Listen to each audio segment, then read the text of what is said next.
So in a interesting and well thought through segue, we have another demonstration, conversation, awareness scenario, pleasantly called How Our Firm Was Hacked. So if Law Pro didn't terrify you, and it shouldn't have today, this one might get the goosebumps all over the place. So I would love to welcome Andrew Ferguson, partner at MBC Law and previously a trustee of the County of Carleton Law Association, accomplished civil litigator and primary focus in construction and insolvency matters. Also with us today is Dan Patchak, Senior Technical Account Manager, Cybersecurity and Risk Consulting at Kroll Canada. Kroll's a leader in risk management, specializing in protection, detection, and response solutions. So today they will be engaging us with this terrifying tale. Thank you. You got the slides there. Appreciate it. All right. So my name's actually Daniel Pytak. The name was a little bit off there, but it's with a JT, not a TJ. At first, cyber attacks. So to give you a small brief on my introduction, I've worked as a penetration tester for over 10 years. A penetration tester is an ethical hacker. So I hack companies for a living. I worked at the banks as well. I built and led a penetration testing team at Canada's oldest financial institution. And now I work for a company called Kroll. Kroll is the world's largest incident response company. And to give you an idea, it's only 3,000 incidents that we deal with, only. And I say that because the magnitude is Canada has had, over 70,000 incidents responded to by the CCCS, the Canadian Centre for Cybersecurity. So these are incidents being either ransomware, phishing attacks, DDoS. These are things that are knocking companies off their understanding of being secure. They're not secure. No company is being secure anymore, unfortunately. And again, another statistic, for the ABA, they responded with 29% of their members, and they have over 179,000 members, responded that they experienced the security breach. So again, very, very large numbers that we're talking about. And the average for a legal organization to deal with the ransomware is typically $1 million, US that is. So again, we're looking at very, very high numbers. And people do not really understand or are not prepared for an incident. So we'll talk about Andrew's experience with an incident that he went through. All right.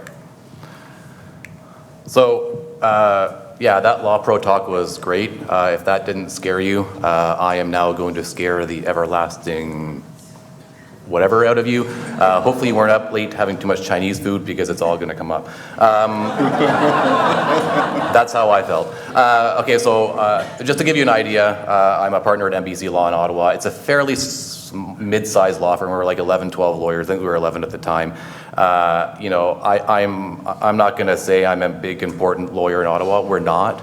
We're a small law firm. We're a litigation firm. We're a nobody. So what's surprising about all this and what I want everyone to take away from all this is that it can happen to anyone, because I know you're all sitting there, this is never gonna happen to me. Why would anyone hack me, right? I'm a nobody, right? That's the exact same the way I felt.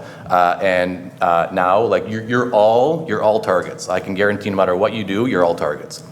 So, in order to sort of tell you a bit of a story, I'm just gonna tell you a story. That's my job today, right? So this is on January 17th, what I call day one. Wednesday afternoon, I'm doing my work, going about my day. I get an email at 3:19 p.m. from our IT provider, and I provided the email there saying, hey, network security breach. We've detected the early signs of what could be a ransom. I sort of thought to myself, well, this can't be real. What the hell is happening? And immediately talked to them, and they said, yeah, we've kind of caught something that we think is kind of strange, and you need to discuss with a company like that Dan works for. It wasn't the company he works for, it's a different company, but you need to talk to an incident response company. And so I think we had a call with them at 4:30. They said, yep, something's going on. You need to immediately disconnect from the internet. So, within an hour and a half, with an hour and a half of sort of finding out what happened, we are completely disconnected from the internet. And so that was on Wednesday afternoon. And of course, Wednesday night, we have another call with them. And the next morning, the investigation begins. So we're unplugged from the internet. Think about that for a minute and what you do from day to day. If you are unplugged from the internet, what does that mean for your practice? It means you basically can do nothing. We had our phones. I was practicing law on my phone for a while. I attended court one time on my phone because that's all I had. So you have no internet. Our IT company and our incident response company, they were investigating. In order to do that, they came on site. They took all of our 36 computers that we had, including I think this one here, and they gathered data from the machines plus the server. And so they're doing all that for sort of what I'll call day two. One of the problems we had as well, or one of the issues, is what do you do? Lawyers could kind of work because we had access to our phones. Staff kind of couldn't. We have a couple of remote staff, but if you're unplugged from the internet, they can do absolutely nothing. There are some advantages that came from this. One of which was that we could clean the office. We had a lot of paper. We got rid of 45 boxes of old files, and we're about to move our office soon, so that was a good thing. I got to look at the good things about this. If I don't, I'll go crazy. Moving forward, this is sort of day three. Investigation continues. The recommendation that comes from our IT, all of our specialists, we're saying, look, we don't know how far these people got. They might have planted, I think what's called known as a sort of a skeleton key or something, so that if you don't really wipe everything, they can get back in later on. So the recommendation is, hey, look, we need to wipe your server, we need to wipe every single computer you have, and we need to rebuild them all, right? And I said, okay, fine, that sounds like a great solution. How long is that going to take? A couple hours? And he's like, no, probably about a week or two. And so we say, okay, if that's what you're telling us to do, hurry, start immediately, and get this project underway because it's going to take forever. So over the weekend, investigation continues. Obviously, the stress sort of starts to ramp up because I'm thinking, okay, when am I going to get back online? We're not really able to work, and when you bill by the hour, that's a bit of a problem. So over the weekend, it just sort of gets, starts to get a little bit stressful. I start wondering, okay, how am I going to manage this for the next while? How am I going to run my business for the next while? And over that time, the rebuild of our everything sort of starts. Then it's Monday morning. A nice Monday morning, it's, early on in the day, I'm just getting ready for the day, kind of figuring out how I'm gonna manage things at the office that day, getting my kids out to school, not really just sort of going about my morning as stressful as it is. And then this email comes in. I've redacted a lot of the identifying parts of it, but this is the email from what's known as the threat actor. I now know all these different terms of all this stuff that Dan uses all the time. So we get this email at 7:30 in the morning saying, hey, we're attaching a list of files that we say we have. If you want to talk to us, here's a link you can click on and you can talk to us to discuss if you want to engage with us. Attached to that email was a text file, and now I'm not too much of a techie person, but like a .txt file, those it was 4 megabytes. I'm not like a tech person, but a 4 megabyte text file is a really, really long file. So we didn't open it ourselves. Obviously, I'm not clicking on anything from these people, but our specialists opened it. They sent us the list, and when you look at the list, it was a list of files from our server. So you could see that they were in. We don't know, at the time we didn't know if they downloaded it. They saw it at some point, but at least we knew that. So it looked legitimate that someone had gotten in. They got into sort of what's called our working drive. So we have our drive where we keep our Word documents and we sort of work off of that. They got into that. They did not get into our document management nor our accounting. Our accounting is now cloud-based. We've moved off of some of that. So this was sort of the first indication that something was going on. Obviously the stress is quite palpable at that point. You don't really know what's happening. And then, the issue is, well, do you connect with them, right? Because they're saying, I've got this data, I'm going to sell it unless you contact me. And if you contact me and probably pay me a boatload of money, I promise to delete it. So my answer was pretty quickly, no, I'm not going to connect with these people. Number one is because it is illegal, so I better not do that. Number two, I don't know who I'm funding or what I'm funding if I'm paying money.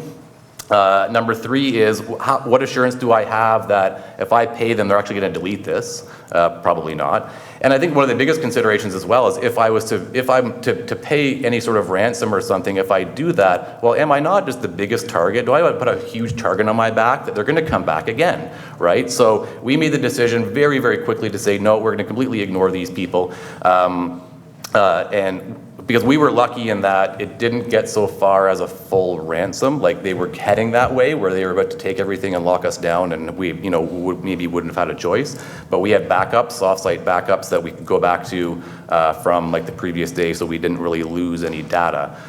So we didn't have to pay. So as we move forward to Tuesday, there's a couple other emails there. These people kept on hounding us. And of course, every time you get one of these, your heart sinks, especially when one of these, I believe, contained a bigger text file that was now 8 megabytes of a text file. And that was opened, and then we look at that and said, hey, wait a second, it's not even our firm. This is like it was like some US firm, because it had a bunch of like tax documents, like for like US tax documents. It wasn't even us. So after that, once we kind of figure out, or once we determine that yes, someone had access, because at that point, if the investigation sort of starts, you don't really know what's happened. We say, okay, someone has had access. What do we do? Well, my first thought is I got to contact the Law Society. I got to contact Law Pro, and we did some research and say, okay, you got to contact the Privacy Commissioner and the RCMP. So we do all that, give notice to everyone. And then I've put up there on the screen what I'll call the advertisement.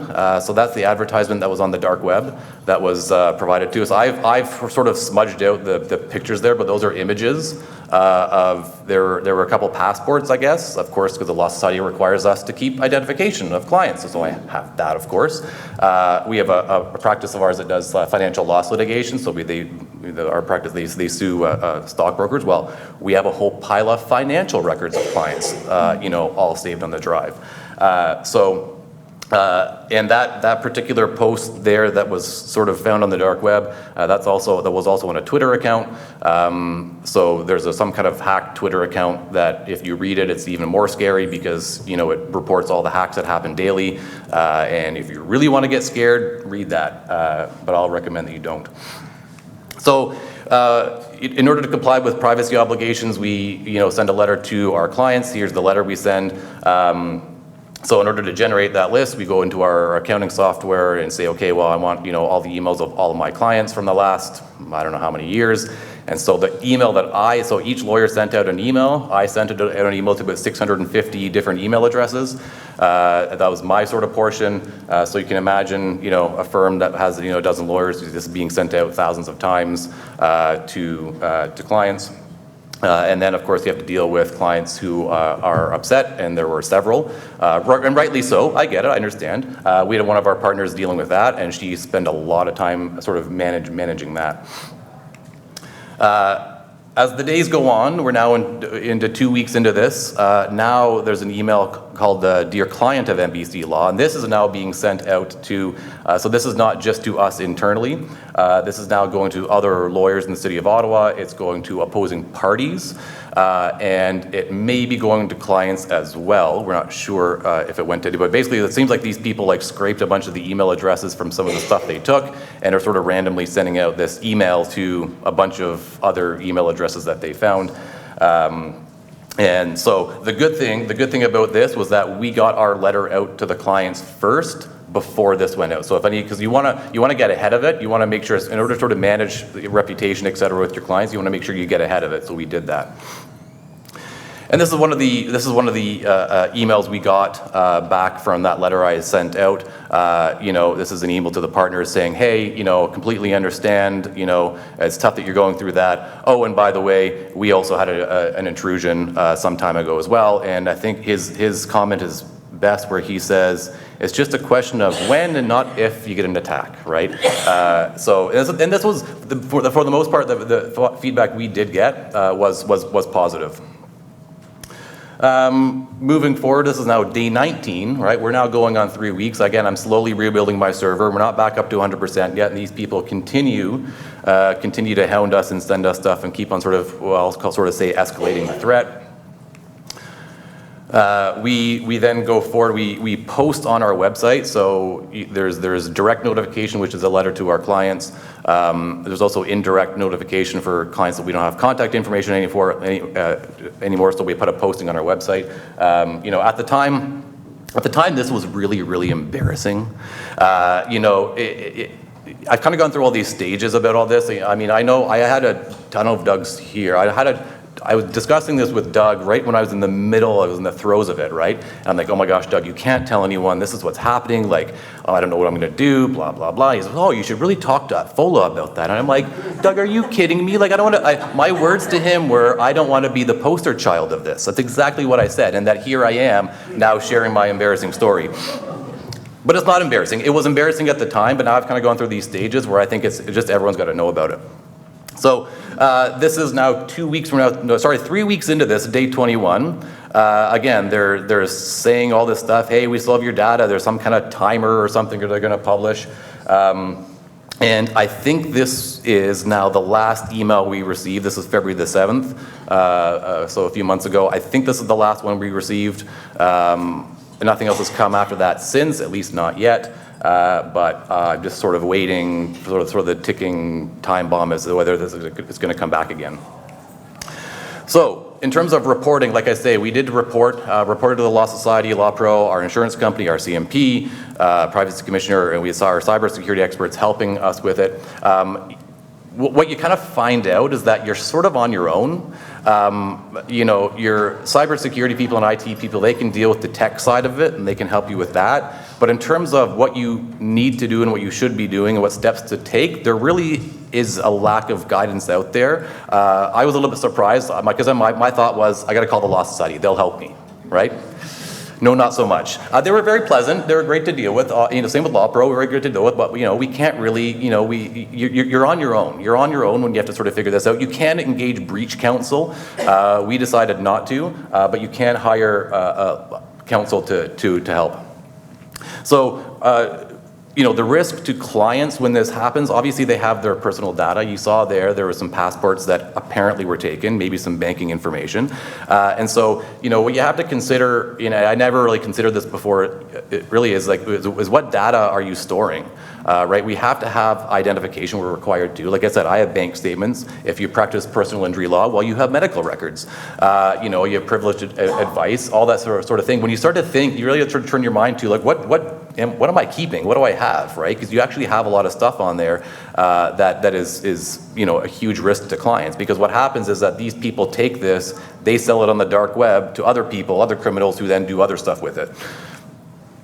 So in terms of a risk to and I should go back to in terms of sort of best practices, or what I would consider best practices for risk to clients is have some sort of retention policy as to how long you hold documents. Put it in your retainer agreement. Put it in a closing letter to say, hey, look, I'm not going to maintain or keep any of your records, or if I do, I'm going to keep them for 5 years, etc. But things like affidavits of documents, stuff like that, like I'm going to get rid of them and not keep them.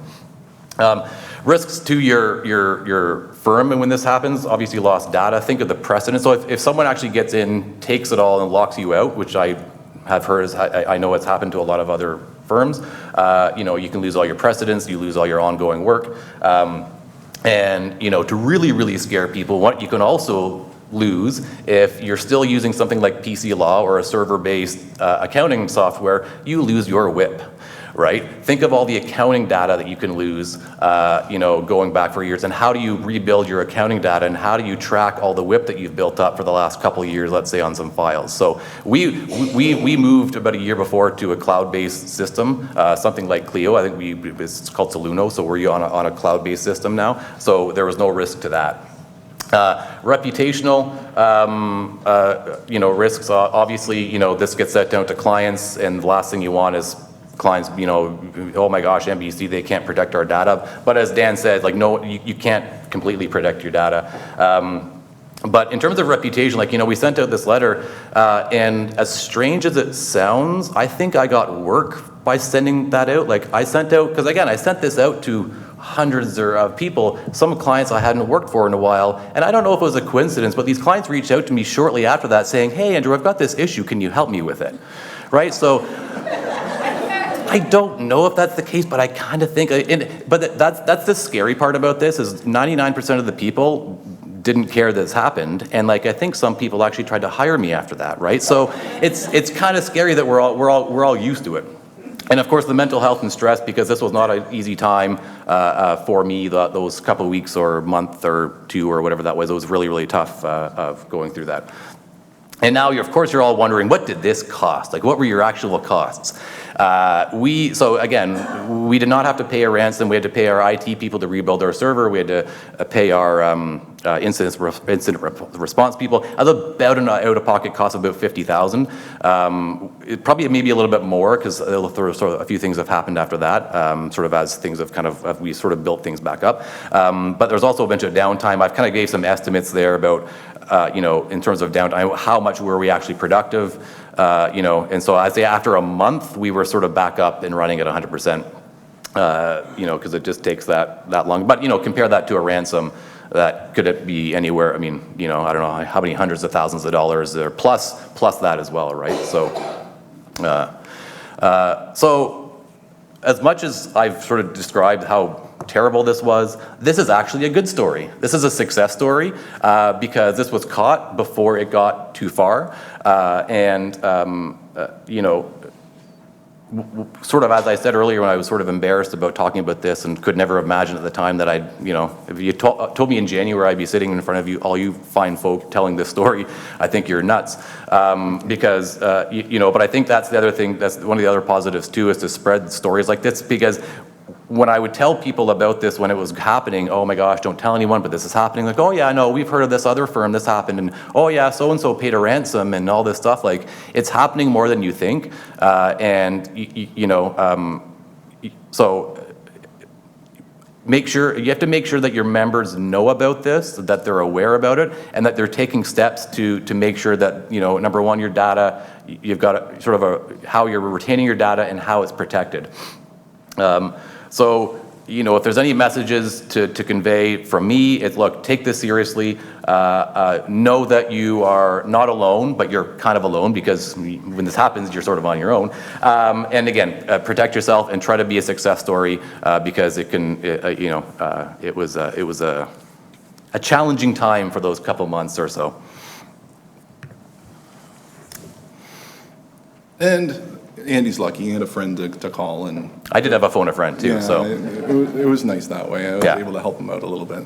But some of the things that Andy could have been doing. So obviously you need to have internal discussions with your teams. You need to understand where the data is, and you need to classify your data. So how long are you going to retain that data? How, when you have a certain date, what's going to happen to it? Who's going to delete it? Is it something that's automated, or is it something that you have to manually do? It's a lot of legwork. So a lot of times people rely on, say, technologies to do some of the handling of data, even the classification of it. The other part is incident response. Do you have an incident response plan? A lot of people don't have any policies currently in place, and then when it does happen, everybody's scrambling. Andy, do you have policies in place? Working on it. This took a lot of, it was absolute chaos. We're now sort of coming, this is May. This happened in January, February. It's May, and we're kind of coming out of the chaos. So it's the time where I'm sort of turning my mind to this stuff, right? But before, why would I ever think of this stuff? Again, like, I'm not at risk. Why would I be at risk, right? So, but now I'm starting to turn my mind to it. And the other thing that Andy didn't have at the time was shadow IT. So if anybody hasn't heard of shadow IT, it's basically communications that you have that are running offline from your normal business, right? So that you can communicate with your coworkers, you can communicate with them to tell them how to work. There's a lot of good, I guess there's one application called Shadow HQ who prepares you for an incident response plan, and then how do you act on it. And that's separate from, say, your normal corporate applications. So again, it's a good idea to plan for this before it happens. There's other things that you can be doing, like tabletop exercises. Again, if you do go through an incident, how are you going to react within the company? These are, again, being proactive in terms of that. In terms of how do you evaluate your preparedness, exactly that. It's tabletop exercises, making sure that you have all the players listed and communicated to. Who's going to lead the team? That's a big one. How do you start managing your incident? Are you paying for incident response, or do you have an IR team? Obviously, having a full-blown IR team managing your again, maybe it's a smaller law firm, it might be a little bit challenging. So you need to have a managed service partner in place to handle your incident response. You don't want to be, again, waiting till the last minute to hire somebody. And again, like I said, if my company's managing 3,000 of these incidents and there's 70,000 just in Canada alone, and I'm a worldwide company, it's going to be hard sometimes to get the SLAs that you're looking for unless you already have that sort of contract in place. And then, of course, making sure your contracts are in place. Do we have an existing relationship with an IR company? I'm not pushing Kroll, but I'm pushing, hey, you need to have somebody. You need a partner. Again, the MSA, you don't want to be looking at MSAs last minute and then signing under duress. Make sure that you have all this put away. Again, the prices do increase when you need support. So make sure that that's handled right away. Andy was very, very lucky for the amount of money that he actually spent, so that's another reason why I Doesn't feel like it, though. That was a lot. That was a lot of money. To put that in context, there are 4 partners, so that's a lot of money for us. That was, yeah, it was tough. And then again, as we were discussing, existing relationships with the breach council. So say if you do have a social engineering sort of incident, who are you going to contact? How are you going to manage it?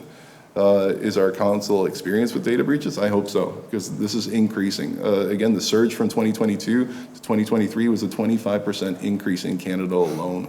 So we went from about 55,000 incidents to 70,000 incidents. And I don't know if you watch the news, right? I mean, it's almost on a weekly basis or something. The city of Hamilton got hit. London drugs out west. Well, they were closed for like a week. So when I first was embarrassed about this and didn't want to tell my story, then you start reading about it and you're like, wait a second, this happens all the time. Like Microsoft gets hacked. There was a password app that got hacked, and I'm like, well, of course they can hack NBC Law. Like if they can hack Microsoft, they're hacking me. Right, so I think I sort of had to put that in context a little bit, right? And you need to know about this, but don't read too deeply into it because it's just scary when you start to read into this and how much it happens. And Dan probably knows way too much as to what's going on out there, and you kind of don't want to know in a way. At least I, kind of this opened my eyes to really what's going on out there, and it's not good.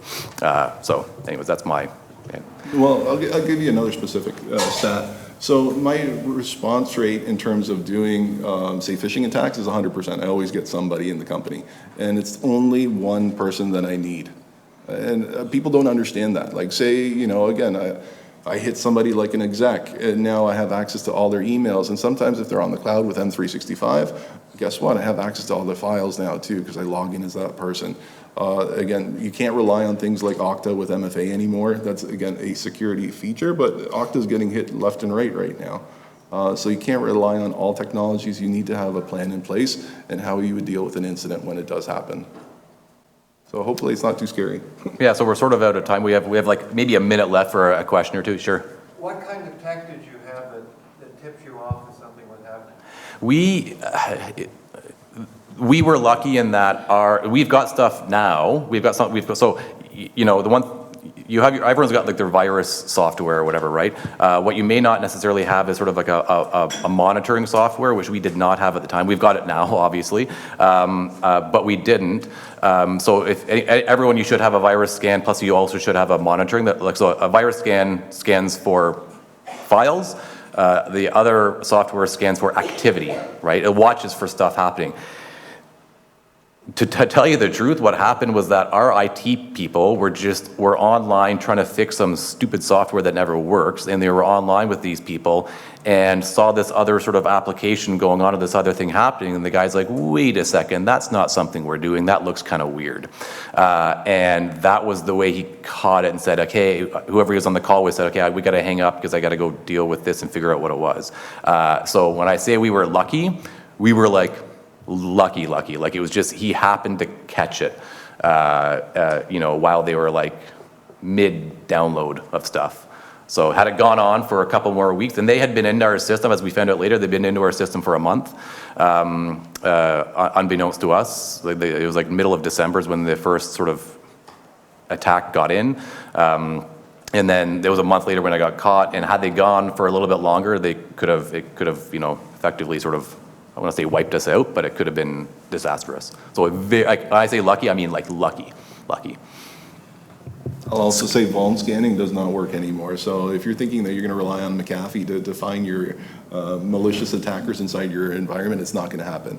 So you need an EDR tool, which is, again, something that's going to detect and then respond against these attackers. That looks at, say, user behavior on the computers.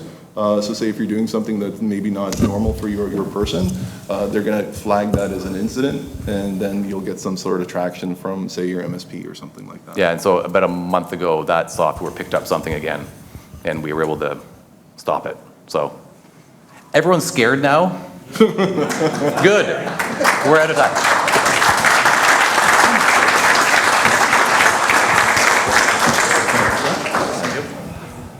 Andrew, Dan, thank you very, very much. The practice of law is not that fast. It takes a long time for change. This is a good example of how quickly the tech industry is moving, moment by moment, inch by inch, very quickly. If nothing else, it shows us that we need to have some plan in place, a checklist, a phone number, filing cabinet, something like that that we would be able to have and engage with others, because this is just going to happen and you'll have to respond. So food for thought while we're on our break.